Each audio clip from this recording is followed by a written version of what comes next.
Welcome, welcome, welcome to this channel. Baruch haba Bashem Yahuwah. Thank you so much for coming.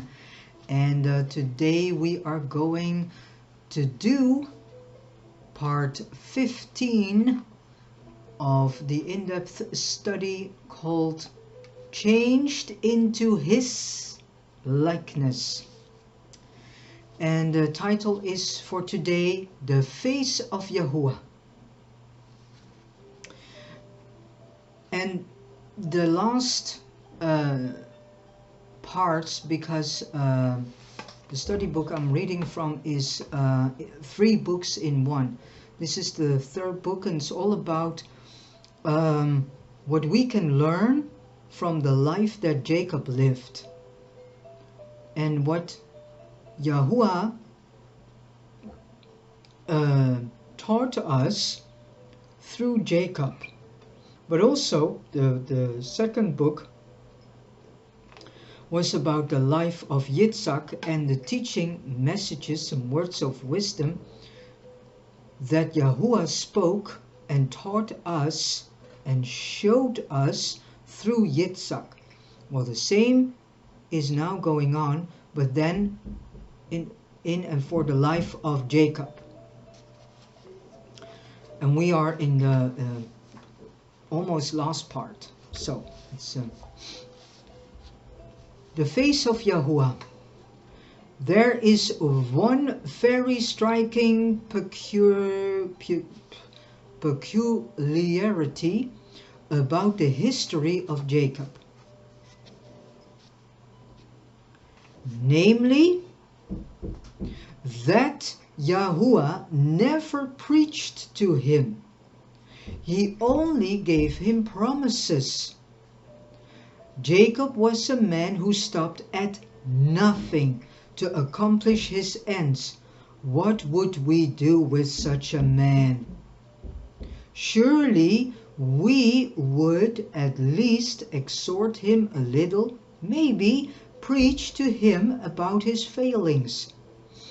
Yet from the beginning to end, Yahuwah never once gave him one such word of rebuke or exhortation. Both Pharaoh and Abimelech reproved Abraham. Abimelech again rebuked Yitzhak, yet nothing like this happened to Jacob. But Yahuwah worked without stopping to exhort or to explain. Yahuwah disciplined him, and Yahuwah encouraged Jacob.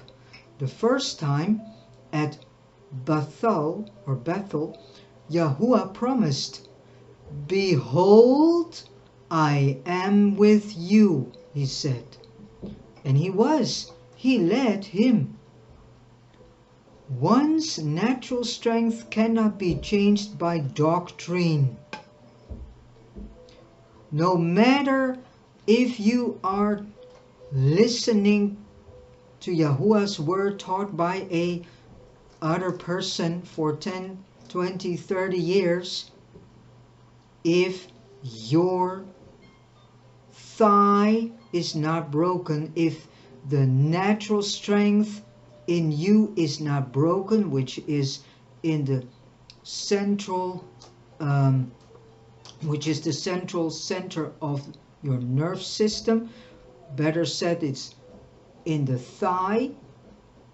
If there the natural strength is not broken, it doesn't matter how many times you read Yahuwah's word, you listen to Yahuwah's word, or preach or Yahuwah's word, or Yahuwah's word is being preached to you, doesn't matter.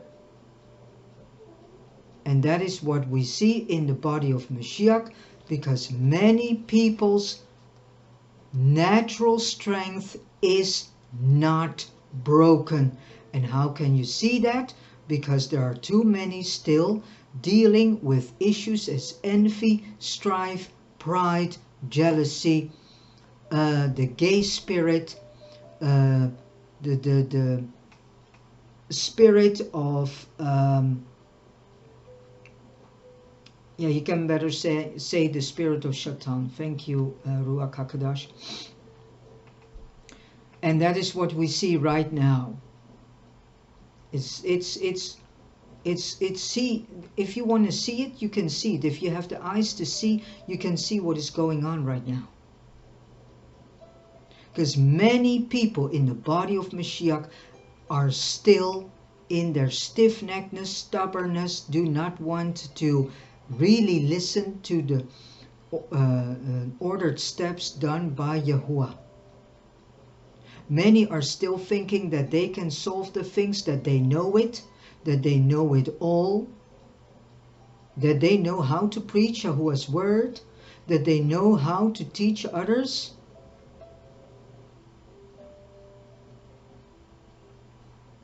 And they feed others with Yahuwah's word, but they themselves are not broken.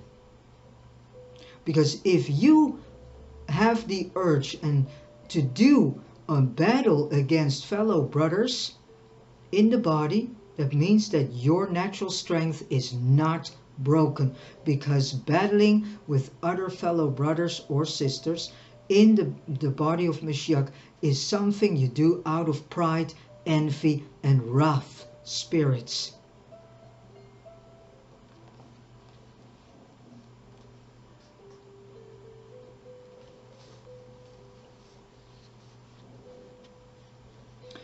All right.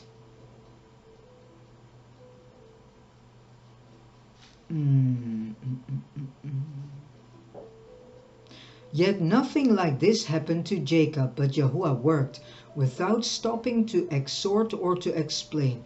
Yahuwah disciplined Jacob. And Yahuwah encouraged Jacob.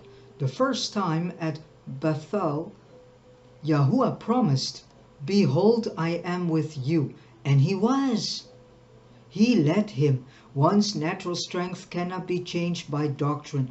We can be delivered from it only by Yahuwah's chastening. And that's the whole point. Many people in the body of Mashiach are not chastised by the Most High Yahuwah himself.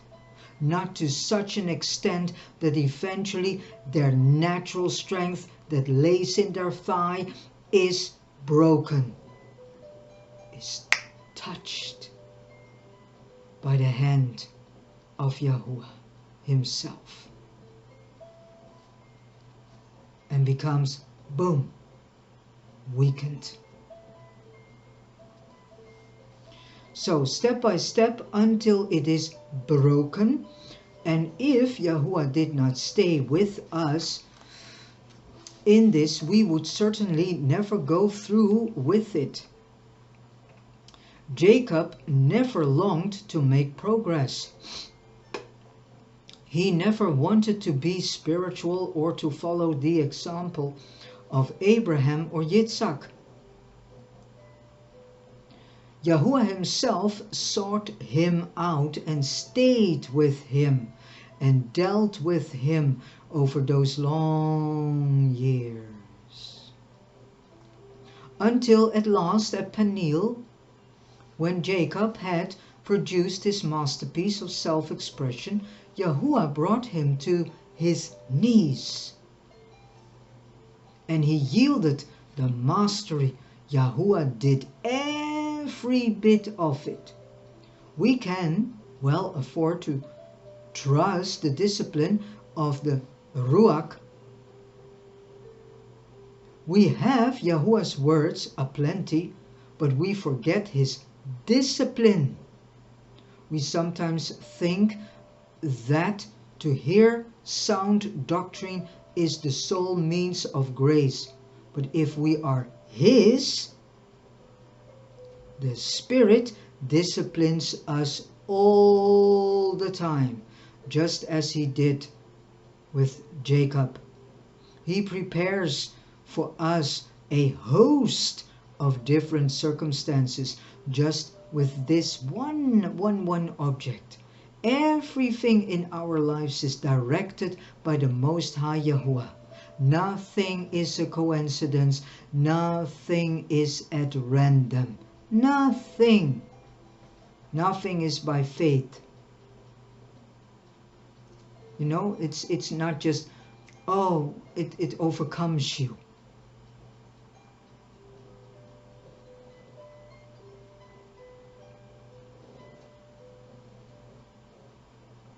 What many people still think, that life overcomes them. No, that's not. It's an orchestrated plan from the beginning till the end. All by the Most High Himself. We would need to be greater than the Most High Yahuwah before we could prevent Him from doing His work. While we are only man, natural man, Yahuwah will have His way. While Jacob is there, however bad, Yahuwah will pursue His goal of an Yasharal.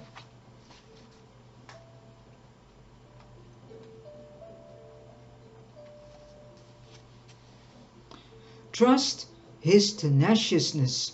Count on His invincibility. Look to Him, and in His time and His way. He, Yahuwah, will finish the work in His time and in His ways. There is a further ground of encouragement. We do not have to know what work is needed or what is going on in order that the Most High Yahuwah may do the work He has set Himself to do. True, the most pitiable people are those who are wrong and do not know it, for darkness is added to their wrong. But we may be the most pitiable people, and still Yahuwah will take us in hand. Jacob, as we saw, was up against the most difficult situation in his life. His wives, his children, his possessions, himself, all the things which were most precious to him were in danger. Other people's things had never mattered to him. Now, however, it was his own interests that were at stake, so he made the most detailed and careful plan. Jacob did not know that he was exposing the nerve center of his own strength. Esau had been brought onto the scene again by Yahuwah so that the strength of nature might be fully discovered and exposed. It is Yahuwah who leads us to it, bringing about circumstances in which we discover ourselves. The whole meaning of Peniel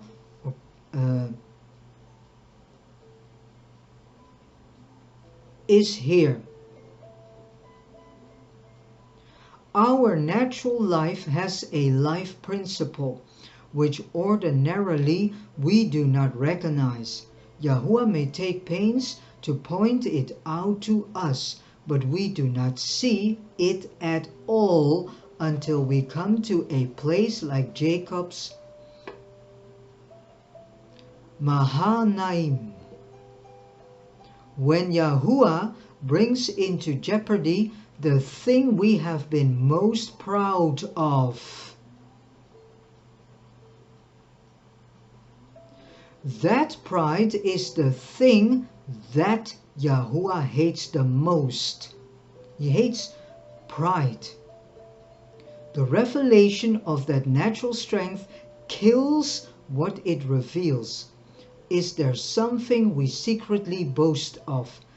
Something we are very careful of because it represents our greatest achievements, the best feature of ourselves.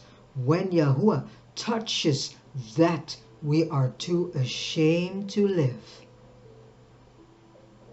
Yahuwah's touch brings not only weakness but shame.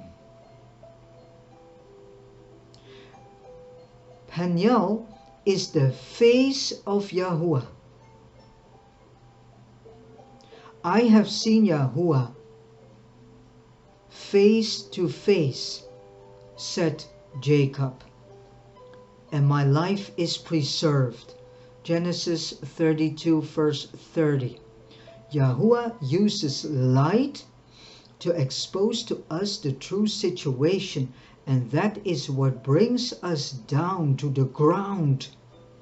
But many do not want to go through this stage. This is what it means to go through the fire.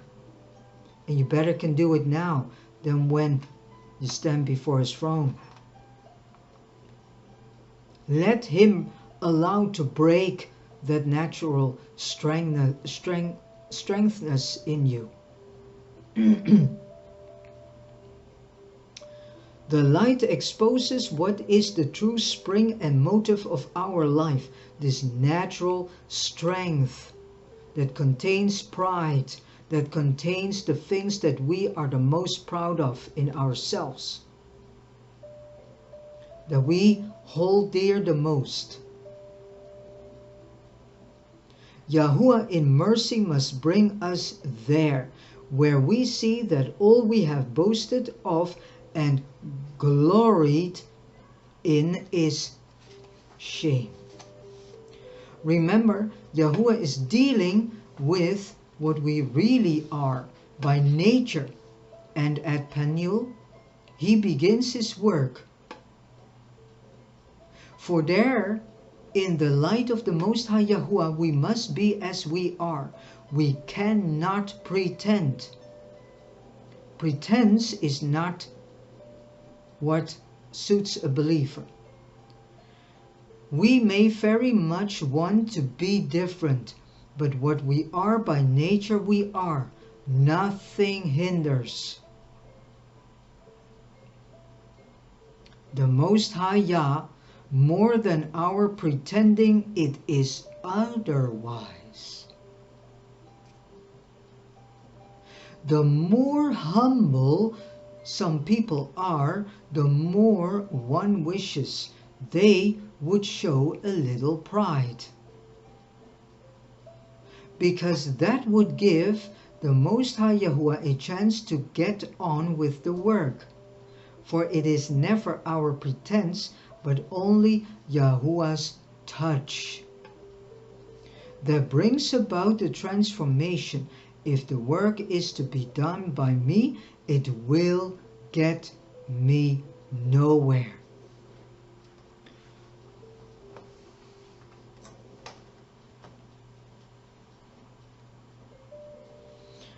So from being natural, I shall merely become unnatural. But if the work is Yahuwah's work, the change wrought by him has a definite purpose and direction. From Jacob he changes us into Yisharal.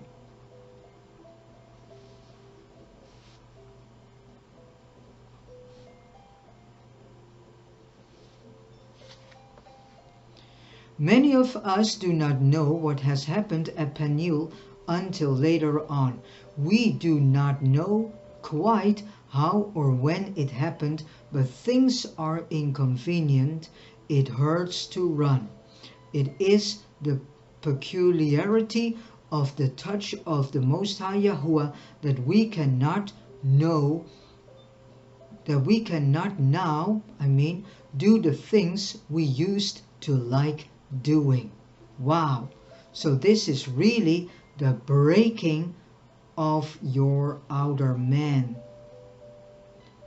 that you will see and are going to experience that eventually that really old life and all the things you liked the most disappears. You have no interest in it anymore.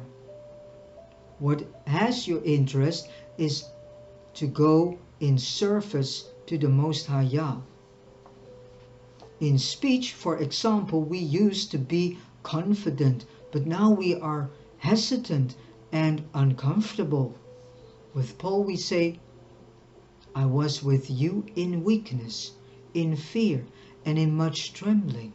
And my speech and my preaching were not with persuasive words of human wisdom, but in demonstration of the Ruach, or Spirit, and of power. 1 Corinthians chapter 2, verse 3 and 4. So we go and we serve the Most High Yahuwah. And we speak because Yahuwah wants the task done, and not because, as once we did, we find enjoyment or gratification or comfort in doing it. We shall do the work, but fundamentally it will be Yahuwah who does it and not us. It's very important. It's not us who's doing the things, it's Yahuwah. It's Yahuwah is the doer of life, the doer of His word, in us and through us. Peniel is Yahuwah's new start. It is not perfection. Therefore, for the first time, Jacob was named Yesharal. Yet after that he was still called Jacob very often. There was much that lacked in him, which may be the reason why Yahuwah did not tell him his own name there. Peniel is a turning point. Abraham's road has led to Shechem, the shoulder, and on from there to Bethel and Hebron. These, as we have seen, were places characteristic of the land. It was after Peniel that Yahuwah led Jacob over Abraham's road. Yet even after Peniel, Jacob went on with his plans. If we know ourselves, we shall not blame him.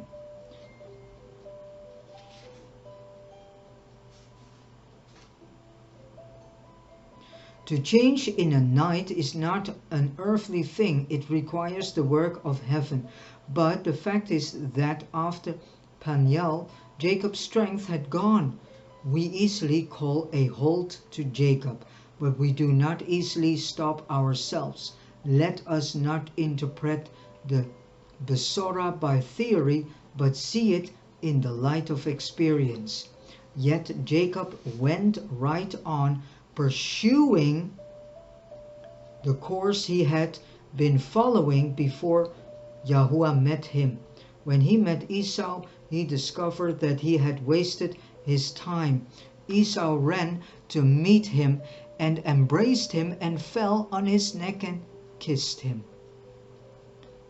Genesis 33 verse 4. So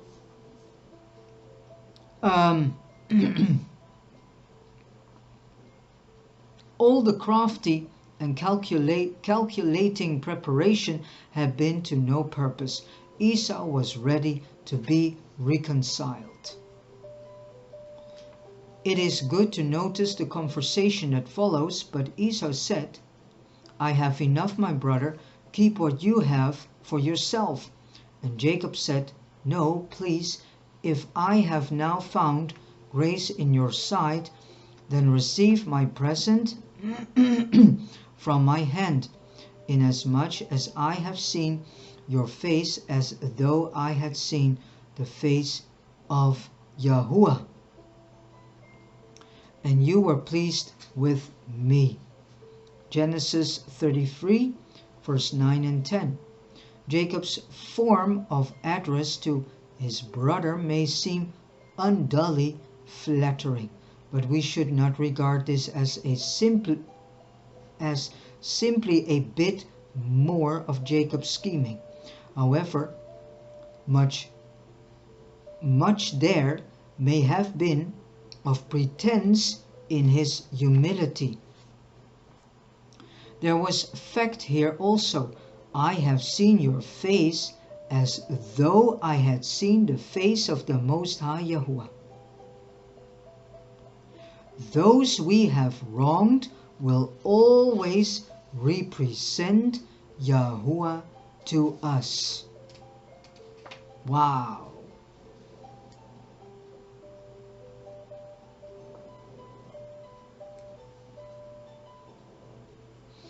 When we meet them,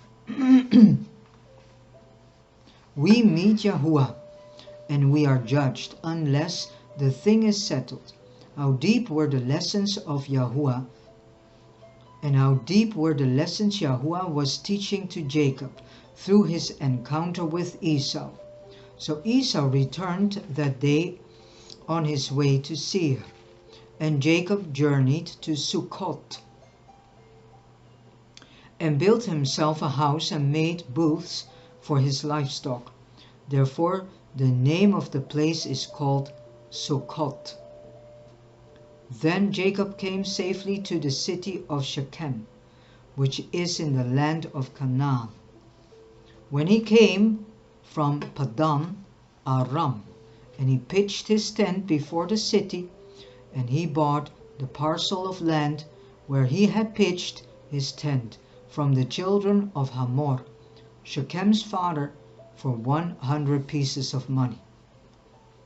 Then he erected an altar there and called it RAL AQOV ZION. Genesis 33 verse 16 to 20. Jacob did now what neither Abraham nor Yitzhak had done. He built a house and he bought land. He left his tent, but he also built an altar to the Most High Yahuwah, the Yahuwah of Yisrael, the Yahuwah of the house of Yisrael. He was not yet perfect, had not yet reached Bethel, and whereas Yahuwah had set his fathers in tents, he had built a house. Yes, he had advanced, but there was trouble in Shechem. Yahuwah would not leave him at peace, but let him meet very bad trouble. Chapter 34 in Genesis, which would never have occurred had he not settled in Shechem. His very name became offensive to the inhabitants, and his whole household was put in jeopardy. Then at last Jacob was sent by Yahuwah again to Bethel. Then Yahuwah said to Jacob, "Arise, go up to Bethel, and dwell there, and make an altar there to the Most High Yahuwah, who appeared to you when you fled from the face of Esau your brother."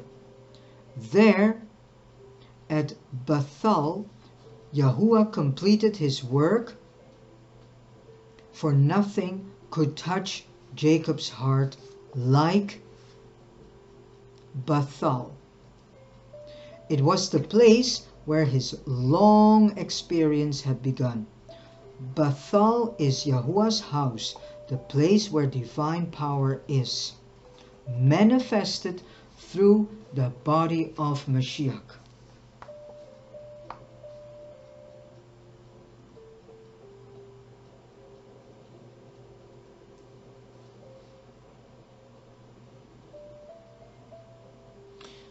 It is a place into which we dare not bring anything that is not of Yahuwah. Put away the foreign gods that are among you. Purify yourselves and change your garments. Then let us arise and go up to Bethel, and I will make an altar there to the Most High Yahuwah, who answered me in the day of my distress, and has been with me in the way which I have gone. Genesis 35 verses 2 and 3. As we saw in the life of Abraham, Shechem represents strength, or the shoulder, the strength of Mashiach within us, enabling us to deal with everything. That strength is ours to prepare us for entering into Yahuwah's house. For when we arrive there, holiness will not be merely personal, but corporate. The two bodies, you and Yahuwah, the two companies, company you and the company named Yahuwah. In the body of Mashiach, all is of Yahuwah.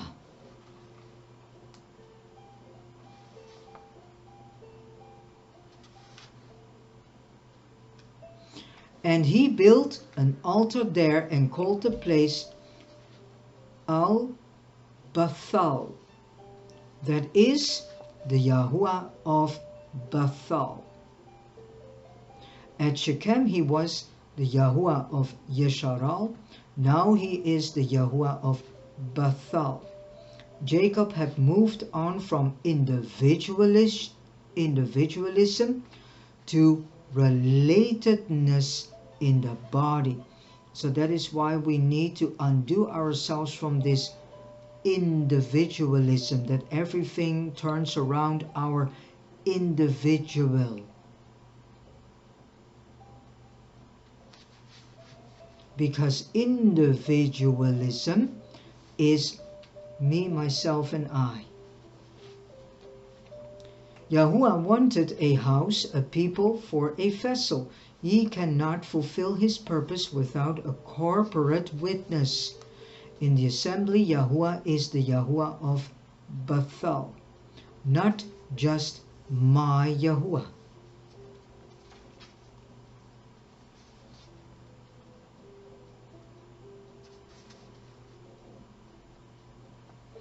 Then Yahuwah appeared to Jacob again when he came from Padan Aram and blessed him.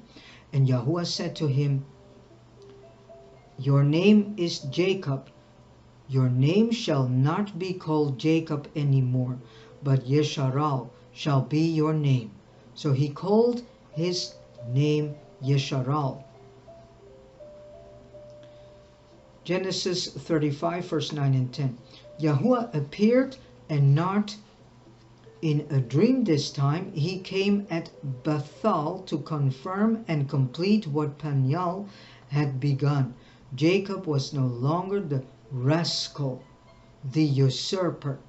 He was Yahuwah's prince.